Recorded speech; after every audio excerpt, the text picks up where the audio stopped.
Hello, আসসালামু আলাইকুম everyone. আমি নুসরাত জাহান। এটি ছিল 31 ডিসেম্বরের একটি ভিডিও, যেটি ছিল বছরের শেষ দিন। প্রতি বছরের মতোই আমাদের বিশ্ববিদ্যালয়ে অনেক আয়োজন করা হয়। এবছরও ব্যতিক্রম নয়, কিন্তু এবছর স্নোফল হওয়া সত্ত্বেও কার্যক্রম বন্ধ রাখেনি কর্তৃপক্ষ। বিশ্ববিদ্যালয়কে কেন্দ্র করে বেল টাওয়ারে প্রতি বছরের মতো এবছরও আয়োজন করা হয়েছে সাংস্কৃতিক অনুষ্ঠান এবং লাইটিং করা হয়েছে পুরো গাছ এবং সবকিছু জুড়ে। লাইটিংগুলো এত সুন্দর হয়েছিল যা বলার মতো নয়।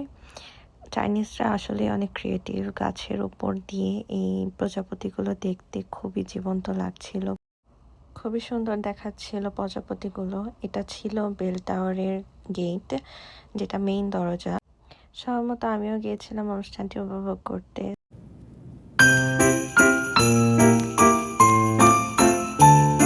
লাইটের আলোতে গাছগুলো দেখতে খুবই সুন্দর লাগছিল। স্নোর মধ্যে ভিজে ভিজে চাইনিজরা ডান্স পারফর্ম করছিল। ঐতিহ্য অনুযায়ী ঝিংঝু বিশ্ববিদ্যালয়ের কেন্দ্রে দাঁড়িয়ে থাকা বেল টাওয়ারের ঘণ্টায় বাড়ি পড়লে বোঝা যায় নতুন বছর শুরু হচ্ছে। প্রতি বছরের মতো এবারও কাউন্টডাউনের মাধ্যমে ঘণ্টায় বাড়ি পড়ল এবং নতুন বছর শুরু হলো। সবাইকে নতুন বছরের অনেক অনেক শুভেচ্ছা।